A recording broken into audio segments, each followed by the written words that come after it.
Kyle Sullivan. I'm a first-year master's student. I'm majoring in structural engineering as well as wood science engineering. Today I'm going to talk to you guys about the future of cross-laminated timber within the global forest sector. So this is a picture of cross-laminated timber. It's made up of 2x4s and 2x6s that are glued together, perpendicular, each different layer is perpendicular to the one before it, and it can be anywhere between 3 and 9 layers depending on what you're going to use it for. It's an example of CLT panels being used as a floor system as well as a roof system. So my work is, or what I'm going to be researching is I'm going to be looking at lateral earthquake loads on these floor systems, getting more information about that. Another good thing about CLT panels and what we use them for is, so they can also be used as wall systems. They're structural, so they take loads. Another good thing about them is that, as you can see here, it's just being lifted into place and drop down. These panels are prefabricated and really easy to install. They're really fast, really safe, and really cheap. So that is why this new technology is going to be successful in the future. So we're going to talk about global trends in the forest sector that will definitely affect these CLT panels and the technology and their development. So as you guys know, our economy is largely based off the housing economy, which is measured a lot of the times by new housing starts. So this is a graph of new housing starts between 2003 and 2013. You can see the peak right here and the bottom of the recession in 2009. I'm going to talk more about this later in terms of development of CLT. So the niche that CLT is used in the construction industry is going to be mid-rise structures, so anywhere between 10 and 30-story buildings. We've actually seen a major structural design firm within the United States has done a research project, a 42-story high-rise building. This is a purely theoretical, and there's no plans of it being constructed, but this is just to give you guys an idea of how we're developing with this technology. Another big thing that we have to keep in mind, or that we have to know about, is Europe. So this technology was developed in Austria and Germany in the 90s and started being used in construction in the early 2000s. So the United States is about a decade behind Europe right now. So this is a picture of a London suburb where they already have about 18 tall CLT timber buildings. The U.S. is pretty far behind right now, so we're catching up. Another global trend that we all know is happening is the push for sustainability in the construction industry and in terms of building materials. So this graph shows us the impact of different building materials, wood, steel, concrete, the impact of these materials on different aspects of the environment, so energy, climate change, air pollution. Basically, wood is each orange bar, and that's at 100%. So every other building material is, as you can see, has a significantly greater impact on the environment. So not only is wood practical to use in construction, because of all these sustainable forestry practices that we're learning about, it will be able to keep up with demand in a sustainable manner. I'm going to talk to you guys about some of the policies that we might see moving forward that will have a positive impact on the development of CLT panels. The Forest Stewardship Council is one of many forest certification programs going on, and basically these are making sure that these wood products that are coming into the construction industry are logged legally and sustainably. So that is definitely going to have a positive impact on the forest industry and this new CLT technology. I think that we are going to see some policies that say use more sustainable materials in the construction industry.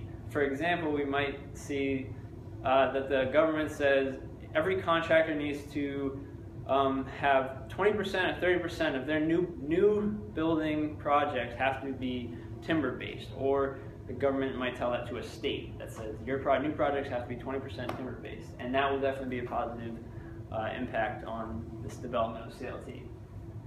So the current state of our market as well as the next decade. So like I said, the housing market is really where what the forest industry is based off of, and that is measured in housing starts. This very smart economist said back in 1997 that the next major bust 18 years after the 1990 downturn will be around 2008 if there's no major interruption such as a global war. So he, along with many other economists, predicted very easily that this recession would happen in 2008, which it did. And he got this information from this data right here. Not exactly this, but these facts. So you can see, so basically each row here is a peak in the land value cycle, or the peak in the construction or in the business cycle. And you can see a very regular interval of the market, where every 18 years there is a cycle of a peak and then a crash. Except World War II doubled or tripled that interval, and then a doubling in the interest rates kind of skewed the numbers down here. So keep that in mind as we move to this next graph here. This is the development of CLT over time, the development and success of it. So it's going to be developing. We're going to be going along. We're going to get to 2024, which is the next, this is 18 years after 2006 when the peak of the housing market occurred. And a couple years after that, we'll have a crash in 2007, if we take that graph to be true. So at this point, we're going to hit a critical point in the development of CLT where we can take CLT will take different avenues depending on where we are in the development. So if we're at a low point in the development, we just might say that it's not worth the investment. We're not at a good enough point where we can continue to use CLT in construction. If we're at a little bit higher of a point, there might be a pause in the development, and then it might pick back up again once the housing market comes back to life. We might, if we're at a little bit of a higher point in the development, we might see a proportional loss in the development of CLT proportional to other building materials such as steel or concrete. But if we're at a high enough point in the development of this technology and this product, because it's cheap and because it's fast and it's still a quality building material, it might emerge as a solution and take the lead in building materials in the construction industry compared to steel and concrete. So basically what we want to take from this is that the farther ahead we are with the development of CLT, the better. So the current state of this product specifically and the expected developments. Right now, in North America, there are only two manufacturers of cross-laminated timber, both in Canada, Structural Lam and Nordic Engineered Wood Products.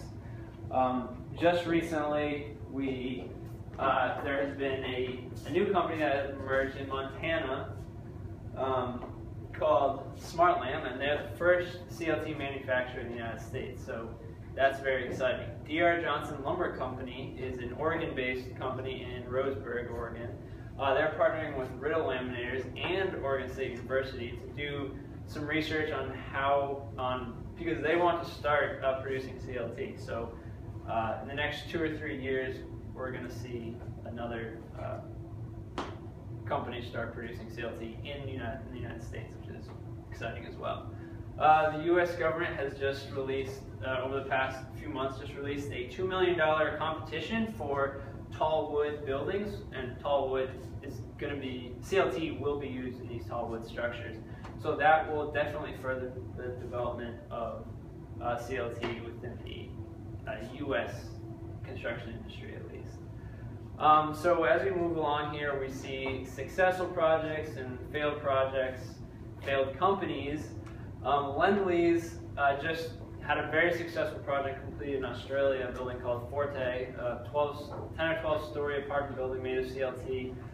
Very successful. They brought all the components of the project together very well. They're starting a 4-story CLT Army hotel in Nashville, Tennessee, and so hopefully that will be just as successful. If you guys attended Greg Howe's presentation a few weeks ago in our grad seminar class, you'll know that he talked about multiple companies and projects that wanted to get into the CLT industry but failed, and we just really have to be careful and moving forward with this technology. So right now, industry is saying to academia that we need knowledge now, and there are lots of research going on CLT, especially in seismic. OSU, Colorado State University is looking at different seismic research with CLT. The USDA Forest Service has research laboratories in a few different states where they're looking at cross-laminated timber as well. We have Blake and Vahid are doing research with hybrid different wood in the CLT panels. That's exciting, and then I'm going to be starting my research soon. So that's it. Thank you.